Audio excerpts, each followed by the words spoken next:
Welcome to Lynn Cullen Live. Talk radio without the static. Email your questions and comments to lynncullenshow@gmail.com. And now your host, Lynn Cullen. Hello. Good morning, good morning, good morning. And let's hope it is a good morning. It is September 21. Okay, that was me. That silence was me stopping myself from commenting either on the date or the weather. Stop it. You know what, though? I do want to talk about weather, not current. I want to talk about water. I want to talk about how so much of the news of the world centers around water. Now, I guess that's not unusual since water is a pretty basic requirement for life. But it's one of those basic requirements for life that it, didn't used to take up so much of our attention or newsprint. And water, either it's lack or it's overabundance, it seems to be one of the larger issues facing humankind. And it's one of those subjects so huge, so important that I don't know. When something's that big, is that the kind of thing we end up not talking about, not noting as much? Since I keep thinking, who wrote that? One of those English poets. Water, water everywhere, but not a drop to drink. That's what often happens with water these days. The water is undrinkable. I was thinking of Jackson, Mississippi. Are those poor people? I don't think that is a resolved situation. But it fell off the newspapers. Fell out of. There was some kind of a temporary fix, but my understanding is the last I saw is the water that's coming out of a lot of taps in Jackson, Mississippi is not water anyone in their right mind would drink still. And obviously all of this water, the water stuff is mostly a climate change issue. Even sometimes the infrastructure that breakdowns that result in something like Jackson, Mississippi, could be traced also to climate. Expanding. I know that one of the situations in Texas this summer had to do with just a plethora. I've been meaning to use that word and haven't found an opportunity. There it is. A plethora. That means a lot. A plethora of water main breaks caused by the heat. Because the heat, now here's where we often don't even, the heat baked the ground in which the pipes were encased, and that dried soil surrounding the pipes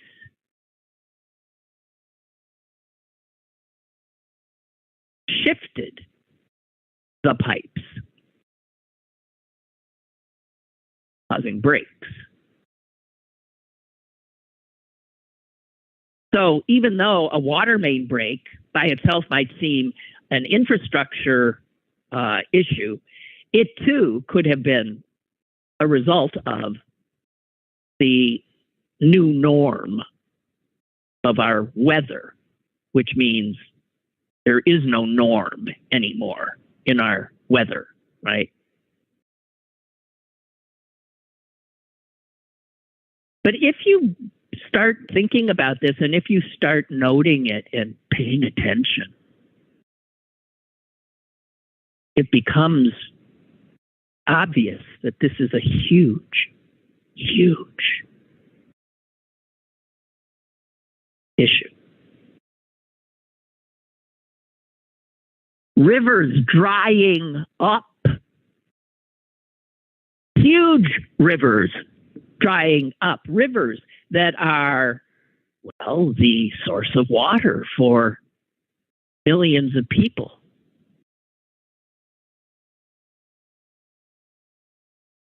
There's a river I've never seen. I've heard about it.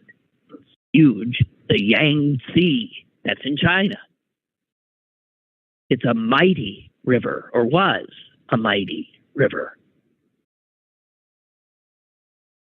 It's drying up. You know, the Colorado here is drying up because of drought in our Southwest. A drought that is one of those things they call a 1,000-year climate event, meaning we never seen this before.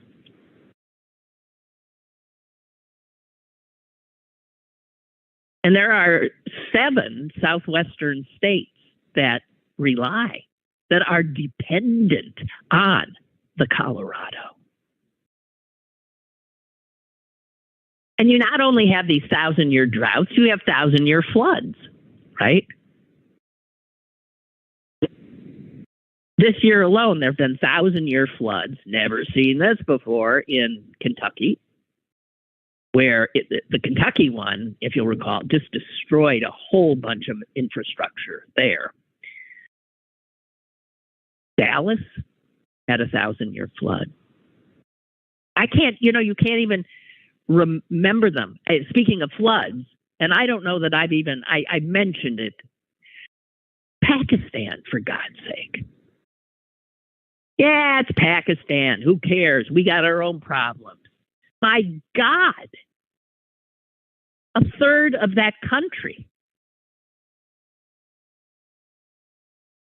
whole areas of that country now are islands. People are starving on islands.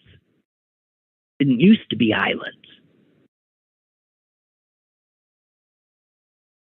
And that was caused by a monsoon, the likes of which had never been seen. And all of this, all the warnings we had, think of all the people. How can they even hold their heads up? The people who denied that there was anything going on. Oh, the weather changes all the time. People simply refusing to acknowledge that something really serious, life-threatening was happening. And some still do.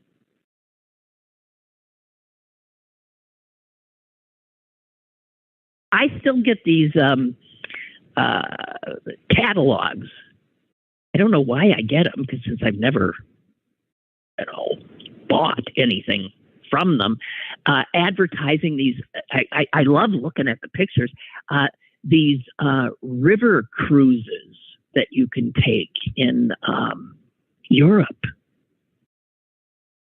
on these fancy boats, and you just float up the Rhine. Well, you know what? A lot of those river cruises, they ain't happening I know that cruise you were going to take up the beautiful Danube. No, ain't happening. So, in many ways, I'm not telling you anything you don't know, but it is something, and I wanted to acknowledge that we don't talk about. We talk about specifics. Oh my God, when Jackson, Mississippi, oh my God. And then we move on. Oh my God, we talk about a flood here, a drought there, a hurricane, Puerto Rico now. All of that we talk about, but we never think of what the larger picture is. And the larger picture is water. Too much in some places, too little in others, and no public will or political will, it seems, to do anything about it.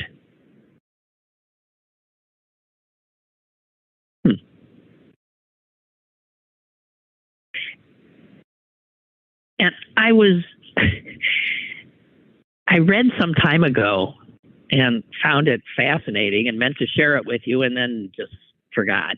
I don't know, a few months ago maybe, about in some parts of the world, the lack of water is, obviously so concerning that countries are doing something that I used to think of only quacks doing. It's sort of like, remember those during the Dust Bowl, people walking around with divining rods, right? And, some guy, some quack walking around sort of like it's a Ouija board, sort of in a different manner, until bang, somehow the rod told him, there's water. So what countries are doing now, they're back to seeding clouds. Now, I thought that had been debunked.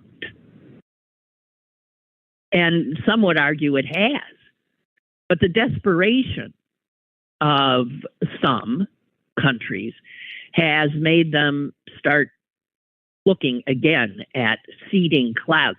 Not surprisingly, the Middle East, where there's lots of desert, is one of the places that has always, Israel had a program for years in which they seeded clouds for decades. And every once in a while, they'd say, well, that seemed to work. But the reality was not that much and not enough to sustain it. So they stopped relatively recently. They said, this is ridiculous, ain't working. But just a little bit north in the neighborhood, I think it'd be north, the United Arab Emirates, they now have the largest seeding program in the world, and it's their military is involved in it, so that they have I can't remember how many planes. There is a specific military base where there are planes always on standby. The minute a cloud happens by that looks potentially, possibly might produce some rain, I mean, there are pilots on call. They're 24/7. They're up in the air, seeding that cloud.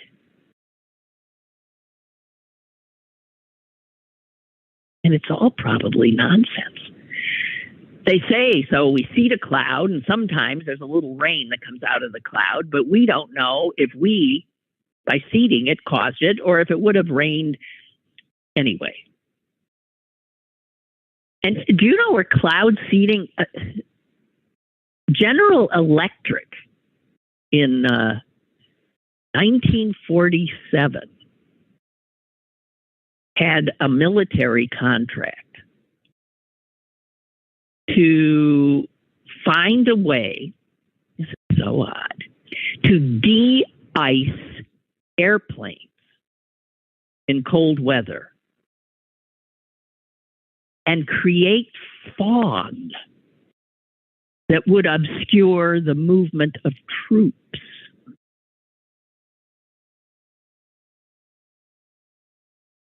So a lot of the early stuff came out of the United States via a defense contract. Some of this stuff was actually employed for a bit in Vietnam, where the military tried to prolong the monsoon season in Vietnam, hoping it would disrupt the ability of the Viet Cong to get their supplies to their troops.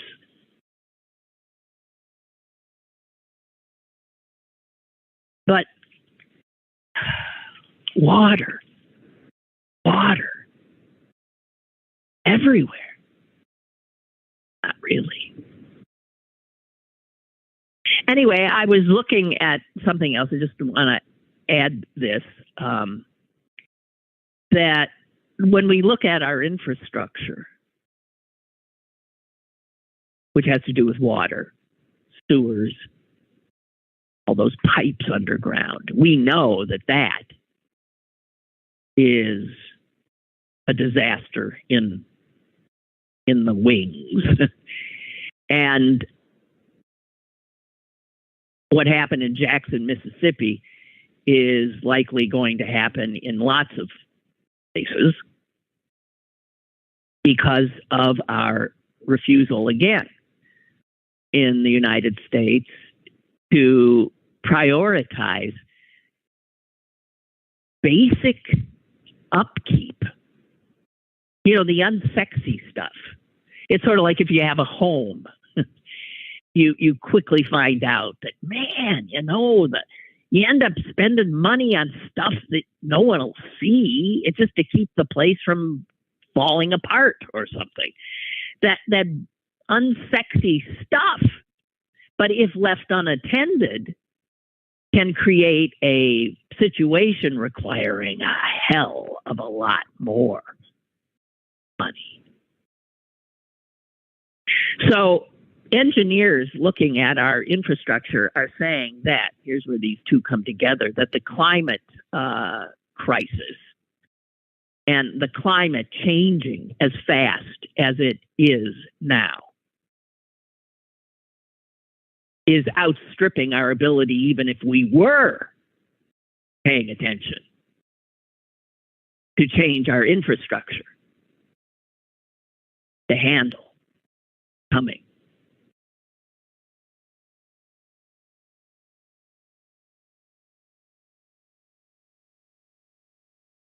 So I really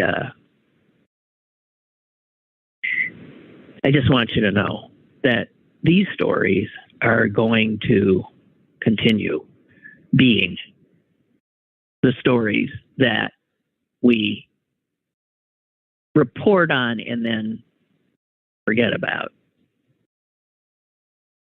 until, I guess, it comes home, you know, to your water tap. I don't know. I'm always blown away by how we can never seem to deal with things that we know need to be dealt with, but that are not immediately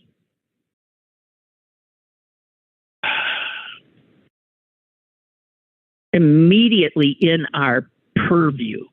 And so we simply can't. And our political leadership know that leadership, man, there's a oxymoron, that it's not a winner for them to draw attention to things that would cost a hell of a lot of money. Money comes from what? Taxes. We Americans decided long ago we don't believe in taxes anymore. That's another gift the Republicans gave us. And so there's never any money available to proactively do anything. But we are even falling behind in our reactive abilities to handle these issues. Wow.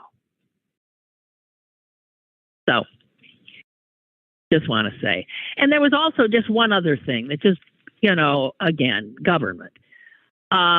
So let's say in Washington, they pass, there was an infrastructure bill, right? You pass this big bill, federal government makes millions upon millions of dollars available to states and communities.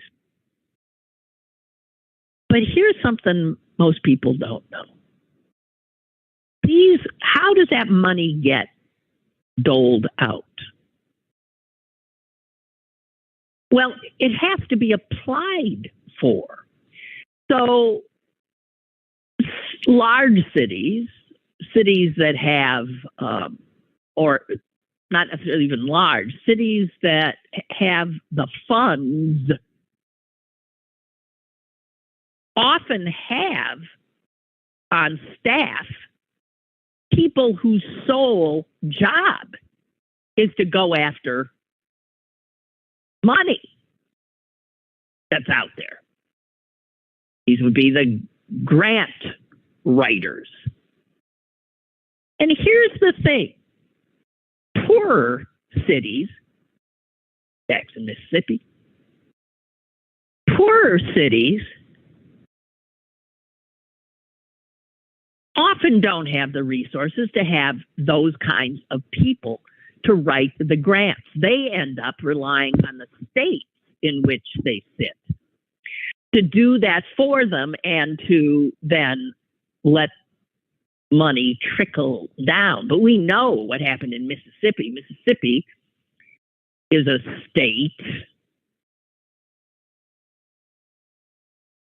that is run by white Republicans, and they don't really get off on sending a lot of money to urban areas where Democrats tend to reside and black people tend to live. Jackson being a perfect example. So it was the state of Mississippi which determined which cities got this federal money that was coming in. And you know that the state of Mississippi would not respond to a reporter's question of, did you give any money to Jackson?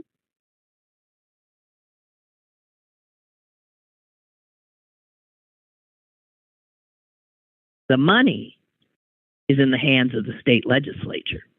The state legislature is in the hands of a white nationalist racist party called Republicans.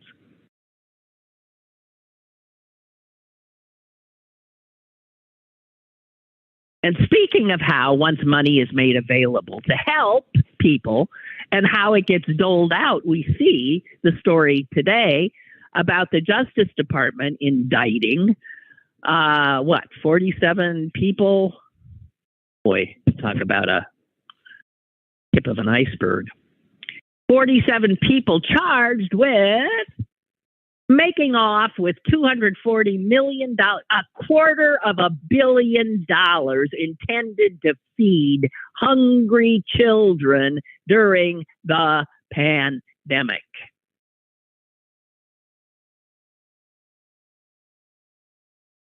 Got to be a special circle in hell for people. You ain't even taking candy from the mouths of babes. You're taking sustenance.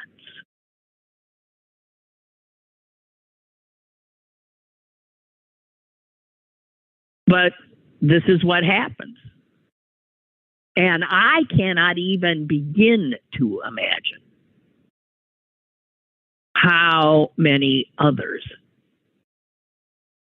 have money that they don't deserve, even on a small scale. I'm willing to bet right here in Pittsburgh, Pennsylvania, there are smug SOBs who got some money that they don't deserve, that they know they really didn't need, nor meet the requirements for, but they know that the way the government works is the government's overwhelmed. They got all this bucket of money. And so people who know how to, work the system. There's people, and we know there are. I mean, in just conversation, I've heard of people saying, well, yeah, I know this guy. He got one of those PPE loans, which I guess you're right. It was supposedly to be able to pay his staff. Well, that money didn't go to that. Do you know how many people pocketed money intended to help people? And if the Justice Department were to be able to ferret them all out, we would be looking at a frightening percentage of our friends and neighbors, I believe. My God, the Labor Department, I guess, is like pawing through tens of thousands of investigations where they suspect this kind of fraud. And again, they don't have the manpower. They don't have, because we've been doing what Republicans have wanted to do we've been starving our government. So, just wanted to say.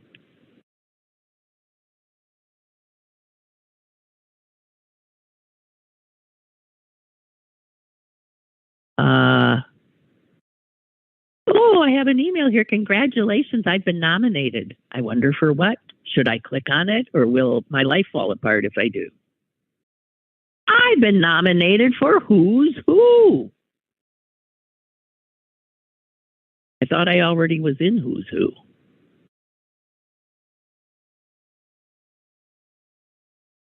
Oh, screw it. Who cares?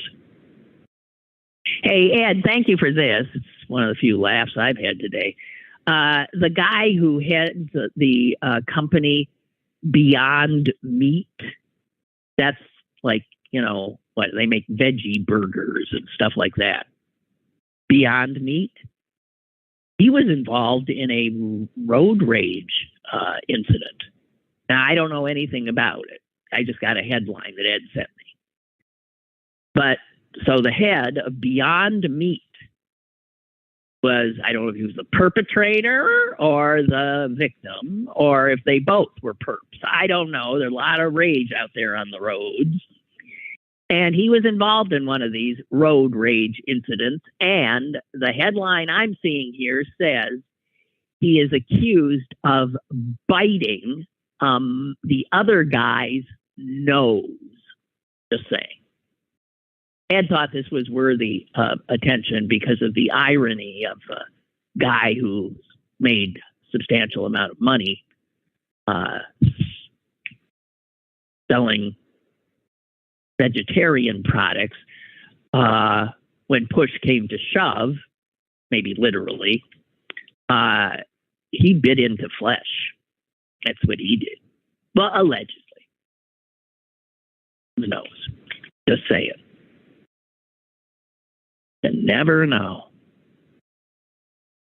Oh, God almighty. Can you tell I'm just sort of like, hey, oh, God, oh, right, oh, God, I got anxious just seeing it. There's some panel that decides on what doctors should be asking you when you go in they're floated another recommendation that all Americans under the age of 65. I don't know if it went down to zero to 65 or whatever, but they cut it at 65. Should be screened for anxiety. Well, I mean, my reaction is, yeah. Anyone who's not anxious is, I don't think, sentient. I mean, we're living in an environment that creates a plethora of anxiety-inducing situations. I mean, is it anxiety? Isn't that what we call life? Anyway, I took some issue with the fact that they cut it at 65 since I'm over 65.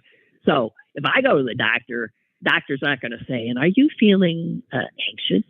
Well, I mean, my answer would be yes. My answer would have been yes at any point in my life on any given day. I am somebody who is exceedingly anxious in almost any situation.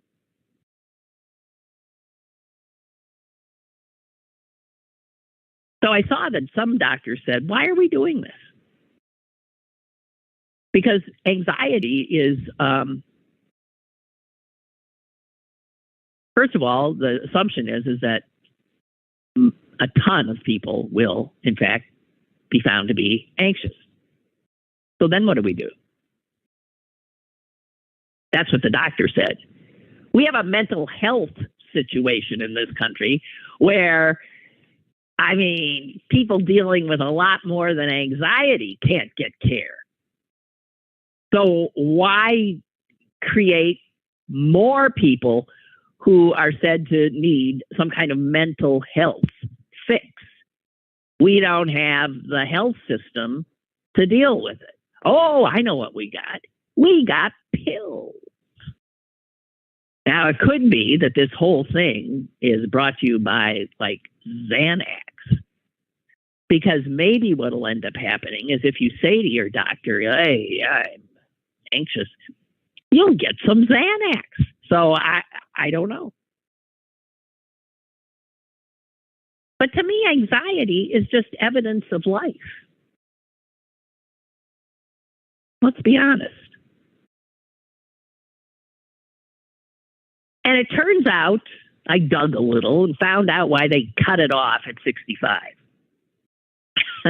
It's funny. They cut it off at 65 because some of the leading indicators of anxiety are also leading indicators of the fact that somebody is an old fart. And they decided that was 65. Things like fatigue. Things like, I don't know, but everything hurts. I just got pain here and pain. Believe it or not, those are anxiety symptoms. So, and I think they just thought, well, screw it. We won't be able to parse whether or not anybody over 65 is just over 65 or if they're anxious. The probability is they're both. That's my guess. Oh, dear. I went to a restaurant last night. I have not been to a restaurant inside in a long, long time. I had a nice time, although it wasn't the thrill I thought it would be. And, it just wasn't. It turns out these things that you thought, oh, and I've so missed going to, just saying. Did you know the latest thing that, like, apparently young idiots are doing? These things, these challenges that pop up on your kids' social media. Have you heard what the latest is? I mean, oh, jeez.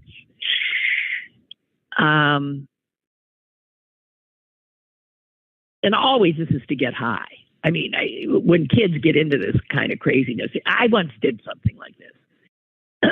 And I mean, I was a freshman at Northwestern University. I remember exactly where I was when I did this. Now, you can't be an idiot to have gotten into Northwestern. So there I was, probably 18, 19-year-old little Miss Smarty Pants. And yet, somebody told me that if you took a green pepper and you put it on, like, the windowsill for a long time and just let it pretty much get disgusting, rotted. And then you put a little hole in that rotted green pepper. And then you lit a cigarette. You lit a cigarette, and then you put the cigarette inside the hole in the rotted green pepper, and you inhaled. I kid you not. Then I guess you were supposed to get high.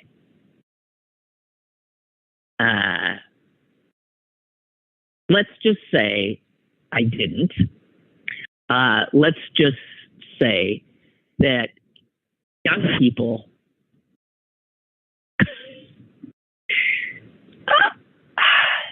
so what they're doing is they're cooking chicken in NyQuil. So, like poaching it in NyQuil.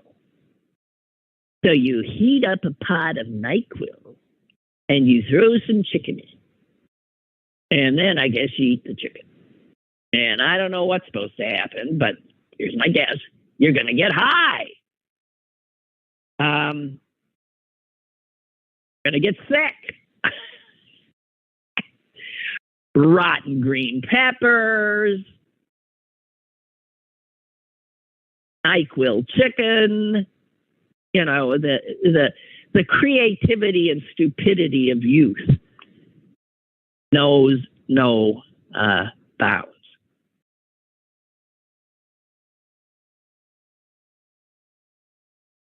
Oh, okay. Ed, thanks. The story from The Guardian, this gives me a little more about the Beyond Meat nose incident. Beyond Meat has suspended.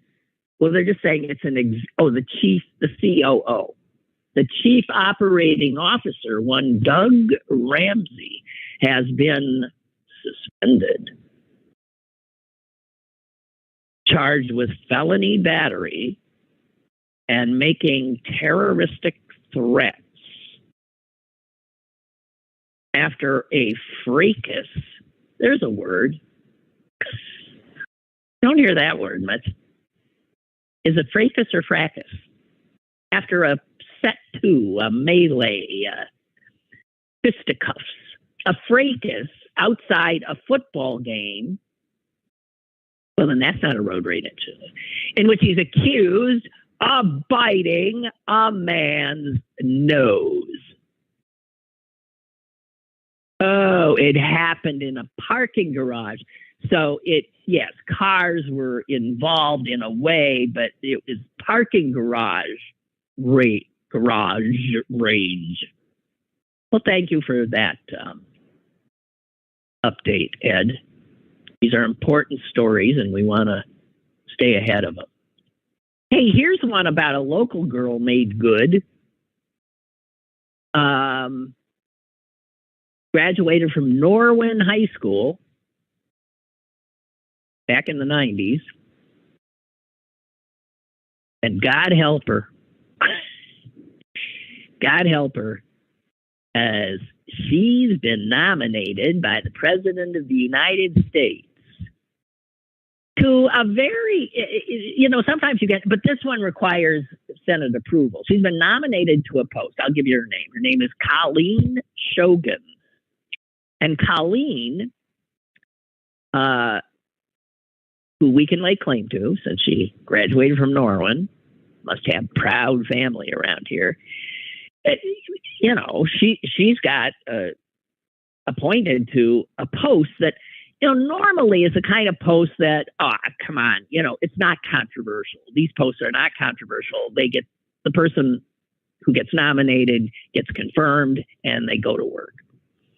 Well, odds are that ain't going to happen for our Colleen, because she has been nominated to head the National Archives, which used to be, as I said, one of those sort of sleepy kinds of, prestigious, but So who cared? The National Archives had some building and they put a bunch of paper in it. But see, the National Archives was missing some papers. Remember? Yeah. And they knew who had them, and they kept asking the guy to give them back, and he wouldn't. And that resulted in an FBI raid on his home, and now all hell is breaking loose. And the Republic Fascist Party is up in arms about the politicization of the National Archives. So our little Colleen Shogan is going to be treated like no nominee to head the National Archives ever has been. I wish her all the best. And what makes this even more interesting is that, I mean, her history, she sounds like she's been a historian. She's written fiction as well. She was a congressional aide. She worked at the Library of Congress. She's the now executive of the White House Historical Association. She's worked for Republican and Democratic administrations. She's one of those nonpartisan doers, capable folk. But she's about to get ripped apart by whatever Republicans are on this panel. I can't even. God help her. God help her. Oh, yeah, here's one. From the great state of Florida, that'd be Senator Rick Scott. He is saying, I will absolutely demand answers. She had nothing to do with anything. Anyway, the funny thing is she has written books. The Associated Press has a story about it, so I saw this. She has written books about a homicide in the House of Representatives, a stabbing in the U.S. Senate. They've got a little bit of bloodlust going. It's interesting. Larceny at the Library of Congress. These are books she's written. And they're saying, this is funny, because this woman who has an imagination that puts these things in Washington, D.C. political settings is about to be a protagonist herself in an unpleasant Washington situation. So I don't know when this poor soul is going. I'm sure she'll. I don't know. God help her. God help us all.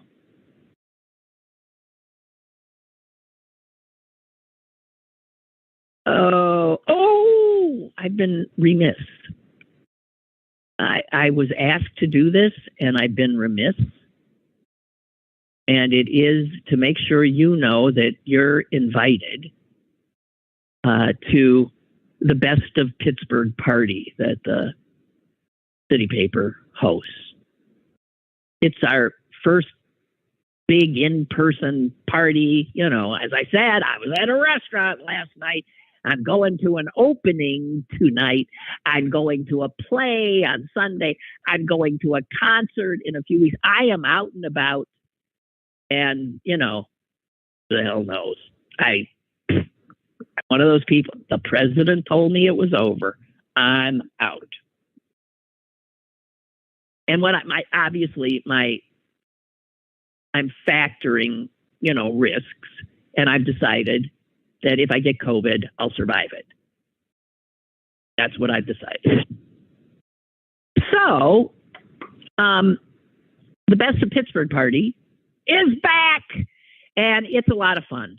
So I just want to tell you that you're invited. It is the 29th of this month. That's on a Thursday night. And you can head there. I want to make sure that we know how you get your tickets and stuff.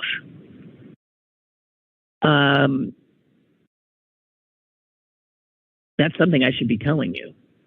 I don't know it. Also, where it is, it's at September 29th from 6 to 10 or 7 to 10. It's 6 to 10 if you're a VIP. That's if you get VIP tickets. Who the hell knows? I don't have here the prices of anything. Anyway, food and drink available. The winners, because it's a lot of restaurants, best this restaurant, best that restaurant, best this beer, that beer. So there's a lot of, I got to tell you, there's a lot of good food and drink. So if that interests you, I need you to, put it in your calendar. And just so you know, it's in McKees Rocks, which I find odd. But that's just me. You know, how we all have our parts of the area that we know and that we don't know. And I don't know. From McKees Rocks. McKees Port, I'm better at. McKees Rocks, not so good at it. And it's at a place called the Roxy Theater, which I did look up and is a beautiful, beautiful place. So anyway, the best of issue is about to hit the stands, and the best of party will be following. And you're invited. That's all I need to say. Although I'm sure you're smart cookies and you can look it up. Tickets, thank you, Kevin, are on the City Paper website, which is pghcitypaper.com. Simple enough. So if you want to go, okay. If you, like me, are feeling like you want to get out and about more. Oh, God. George Will wrote a scathing little bit about John Fetterman today. I don't have it in front of me. And some of what Will referenced is stuff that I have mentioned before. Now, Fetterman's my guy. I'm voting for him because, well, we need Democrats in Washington. Republicans in Washington have already shown themselves to be dangerous. But I'm no huge Fetterman fan, and I think I saw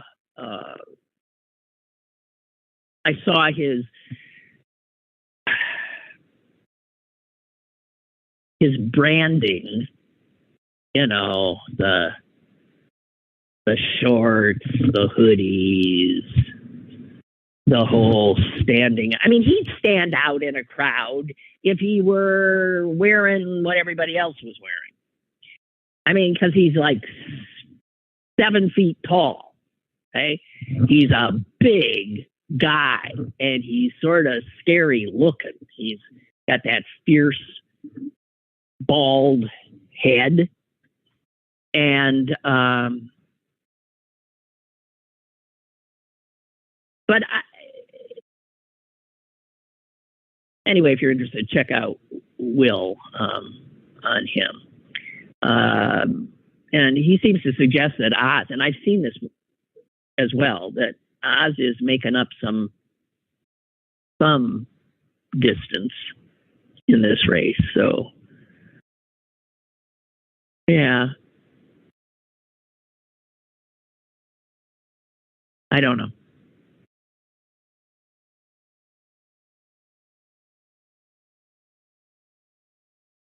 Ray writes, so Pittsburgh City Paper couldn't find a venue in Pittsburgh? Well, now, Ray. That's a fair question, actually. Maybe they got a good deal. I don't know. What do I know? I had nothing to do with it. And anyway, if you ask somebody from McKees Rocks, I mean, if they were asked, So where are you from? I mean, generally people just say Pittsburgh, right? If you're from Norwin, do you say I'm from Norwin? No, you say Pittsburgh. That's what our archivist person who is going to get grilled by the Republicans would say. Where are you from? Pittsburgh, right? So Pittsburgh City Paper covers stuff beyond the city limits. I mean, how else would we? How many of you right now are in the city? I know Ray lives in the city, but who the hell knows?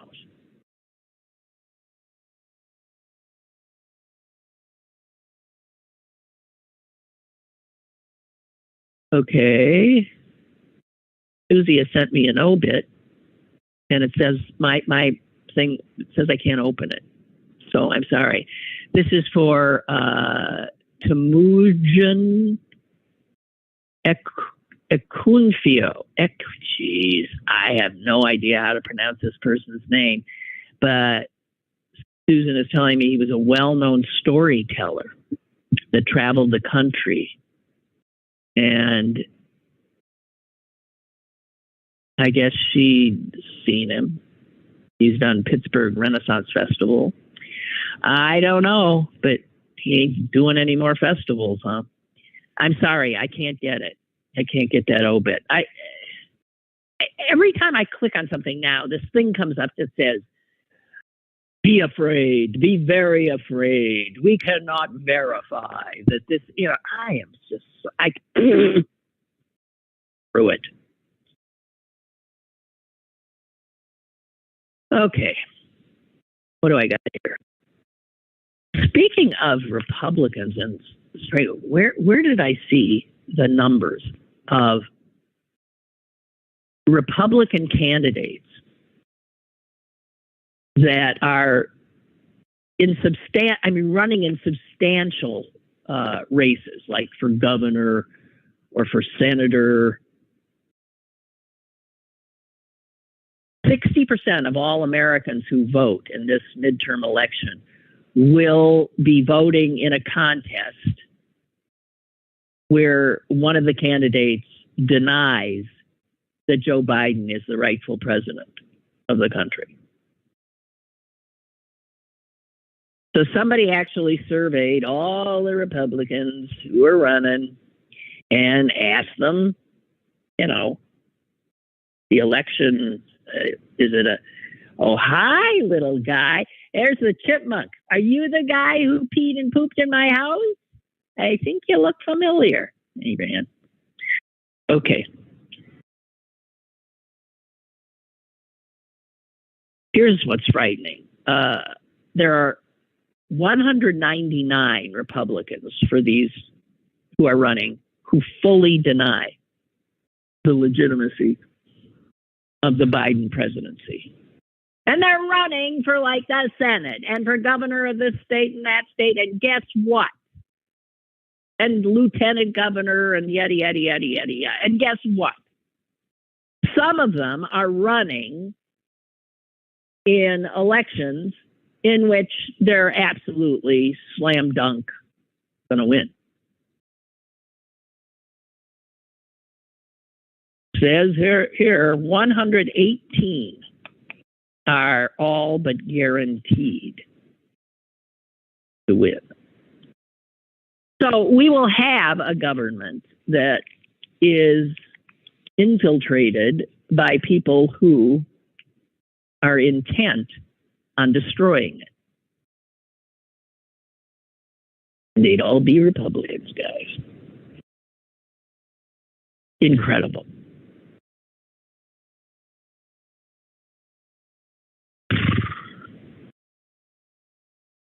I have been reading a lot about this. You know that like FedEx trucks, I'm not sure if Amazon as well, they are not air conditioned. So when it's 120 degrees in California and, high humidities here and this baking heat, those guys driving around in those trucks have no air conditioning. And a lot of them are starting to post temperature readings that they are taking inside. Oh, this is Amazon. The one that this article here I have. Look, our whole commercial, impatient consumer environment where I want this and I want it now. I just saw it right here on my screen, and man, I didn't realize it. I gotta have it, and I want it before the sun sets.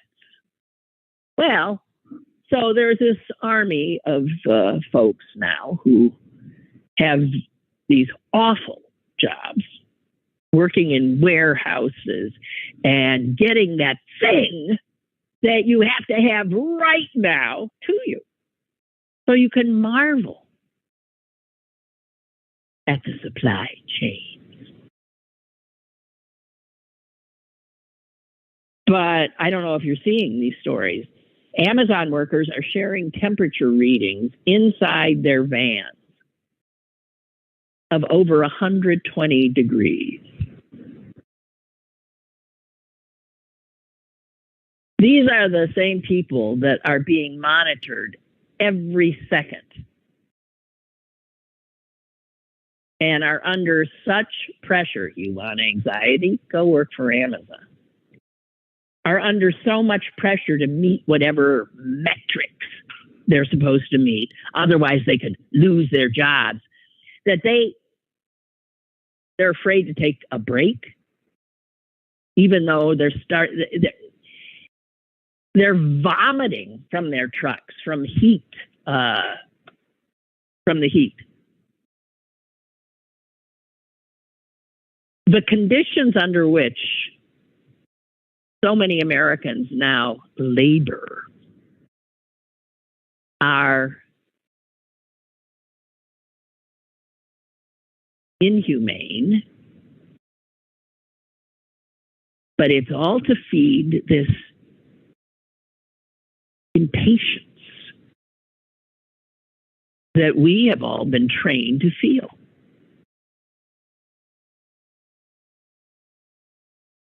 We've all been trained to be consumers, and we're very demanding consumers. And once Amazon started promising same day delivery, we totally got into it. We bought in right away. And so now if something takes like a week to get to you, it's like, what? Is it coming on a Conestoga wagon? So I'm just saying, don't feel sorry for these Amazon workers if you're one of the people fueling this insanity. Don't feel sorry for them because you're helping do it to them.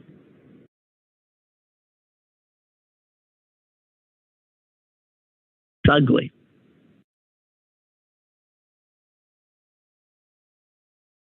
Oh, well, I think that's it for me. Sorry, I'm done. I'm cooked. I'm cooked in NyQuil and feeling good. All right, guys, that's it. I'll end tomorrow.